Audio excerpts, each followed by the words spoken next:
বিষ্ণু নারায়ণ হরি। শোনেন, আমরা এখানে আছি লীলা স্মরণে। যাদের কাছে জল নাই, ফুল নাই, অন্তরে প্রেম ভক্তিটুকু শ্রী গোবিন্দের শ্রীপাদ স্মরণ করে অঞ্জলি দিলেও হবে। অপবিত্র পবিত্র বা সর্বাবস্থান গতহ বিবাহ যশ্বরে কুণ্ডলিকাক্ষ সরাচ্ছ অভ্যন্তর সূচি নাম সূচি নাম সূচি নাম সূচি। যাই হোক বাবুরে, এই এলাকা হলো সেই কীর্তনের পূর্ণ স্থান। তাহলে আমার পরম আরাধ্য পূজ্যবাদ পিতৃতুল্য আমার এই কাকাবু আছে, যিনি বড় আচার্য বজ্র নিষ্ঠা সহকারে তার গৃহে প্রতিনিয়তই সশ্রদ্ধভাবে বিগ্রহ সেবা হয়। নারায়ণ শালগ্রাম থেকে শুরু করে তো এই বেদজ্ঞ এখন পণ্ডিত ব্রাহ্মণের সামনে এই মন্ত্র উচ্চারণগুলো হয়তো আমার অসত্য হতে পারে। আপনারা নিজেগুলো তারপরে আরও বিজ্ঞবর্ণ ওই যে চাটও দিয়েছে অনেক আচার্য বর্জ্য কমিটির মধ্যে তারা নিবেদিত। যাই হোক, সর্বচরণে এই নিবেদন যে আমরা আছি লীলা স্মরণে।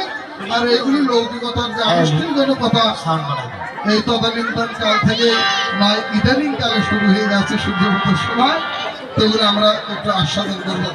তো প্রথমেই আমরা পরম্পরা অনুসারে যার যার শ্রী গুরুদেবের শ্রীপাদ তত্ত্ব ভাবনা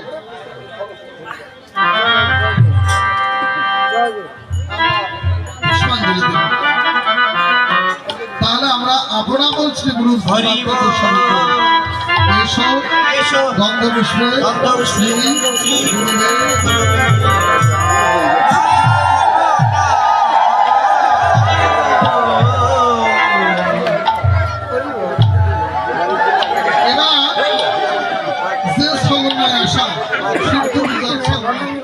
তাই আমরা ভগবান সূর্যদেবের স্বরূপ ভাবনা করে তার চরণে পুষ্প এসো সচল পুষ্পে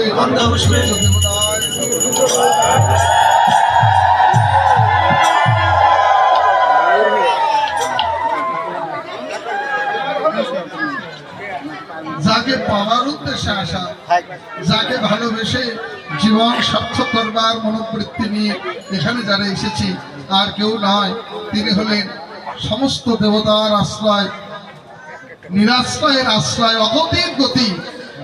তিনি হলেন অনাদির আদির গোবিন্দ। আমরা তার স্বরূপ ভাবনা করে পুষ্পাঞ্জলি দেব। এইসব সচন্দ্র পুষ্পে ভগবতে বাসুদেবায় শ্রীকৃষ্ণায় গোবিন্দায়।